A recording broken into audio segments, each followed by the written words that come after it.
प्यारे मित्रों, नमस्कार। आराध्य जीवन सत्संग में आपका हृदय से स्वागत है। मित्रों, हमारे प्यारे मित्र कपिल कुमार जी ने प्रश्न किया है कि जीवन क्या है। मित्रों, कहीं ना कहीं यह प्रश्न मानव के लिए अति महत्वपूर्ण है कि जीवन क्या है। शायद जीवन का सबसे पहला प्रश्न भी यही हो सकता है। इस प्रश्न का उत्तर जानने से पहले ये जानें कि जीवन की शुरुआत कब से होती है। बिल्कुल ही साधारण शब्दों में समझें तो जब जीव शरीर धारण करके प्रकृति में प्रवेश करता है तब एक नए जीवन की शुरुआत होती है। मतलब मन इंद्रिय के साथ सम्मिलित होने से ही जीव का एक नया जीवन माना जाता है।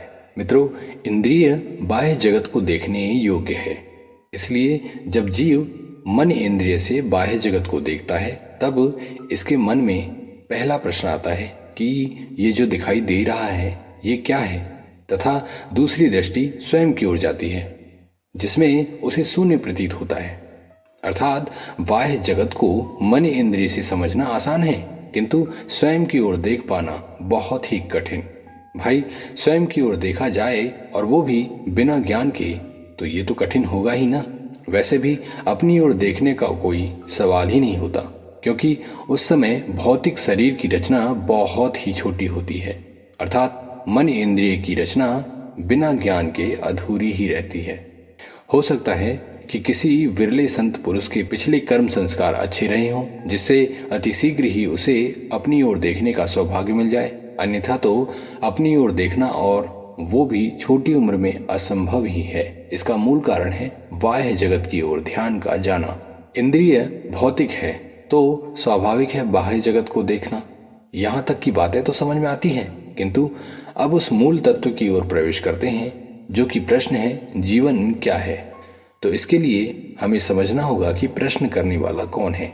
जो प्रश्न करने वाला है वही तो असमंजस में है कि प्रश्न क्यों बन रहे हैं। मित्रों, प्रश्नों का निर्माण मन में होता है। अर्थात जीव यह जानने के लिए लालायित नहीं है कि वो कौन है, बल्कि मन ही असमंजस में है कि मुझे क्या चाहिए, मुझे अशांति क्यों है, मुझे प्रेरणा कहाँ से मिल रही है, मेरा निर्माण कहाँ से हो रहा है। ऐसे अनेक प्रश्न मन में चलते ही रहते हैं। इसलिए दुनिया में इसे असमंजस भरा प्रश्न माना जाता है। मैं की खोज मन करता है, ना कि जीव। जीव प्रश्न ही नहीं करता। जीव नहीं भूला कि वो कौन है, बल्कि मन बाहरी जगत में भटकने के कारण और बाह्य जगत को ही स्वामी मानकर निरंतर गतिशील रहता है। और जब गहन गंभीरता से आध्यात्मिक जैसे विचार उत्पन्न होते हैं तब इस प्रकार के प्रश्न आते हैं कि मैं कौन हूँ। फिर से समझिए, यह प्रश्न करने वाला मन ही है, जीव नहीं। अतः मन को ही यह ज्ञात कराना है कि वो कौन है। जीव न तो प्रश्न करता है और न ही अशांत रहता है। इसलिए ये बात सत्य है कि जीव पूर्ण ज्ञान से परिपक्व है। मित्रों, जीव कभी भी अतृप्त नहीं है। जो अतृप्त है वही प्रश्न करता है। स्पष्ट है कि मन ही अतृप्त है और अशांत होने के कारण बाहरी जगत में गतिमान रहता है। मन का पहला प्रश्न है कि यह जगत क्या है। दूसरा प्रश्न है कि मैं कौन हूँ। इसलिए अंत में शांति, खुशी, आनंद और अनंत सुख को प्राप्त करने के उपाय मन में उत्पन्न होते रहते हैं। यही मन जड़ और चैतन्य को जान ले तो दोनों ही प्रश्नों का अतिशीघ्र समाधान हो जाएगा। कई मित्र यहाँ प्रश्न करेंगे कि मन जड़ और चैतन्य का ज्ञाता कैसे हो सकता है। जीव ही चैतन्य है तो जड़ और चैतन्य का ज्ञान जीव को ही होना चाहिए।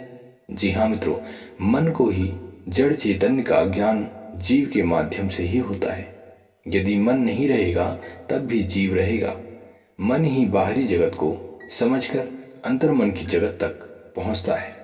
बाहरी जगत में जीव शरीर धारण करता है तो इसे ही जीव के लिए जीवन कहा जाता है। जब भौतिक शरीर से जीव अलग होता है तो जीवन का अंत हो जाता है। मित्रों, वैसे आप जीवन से क्या तात्पर्य रखते हैं? आपके विचार से जीवन क्या है? कृपया कमेंट करके ज़रूर बताएं। सत्संग में अपना प्रेम देने के लिए आपका बहुत बहुत धन्यवाद। मिलते हैं अगली ऐसे ही अमृत प्रेरणा में। तब तक के लिए हमें आज्ञा दें। नमस्कार, धन्यवाद, जय हिंद, वंदे मातरम।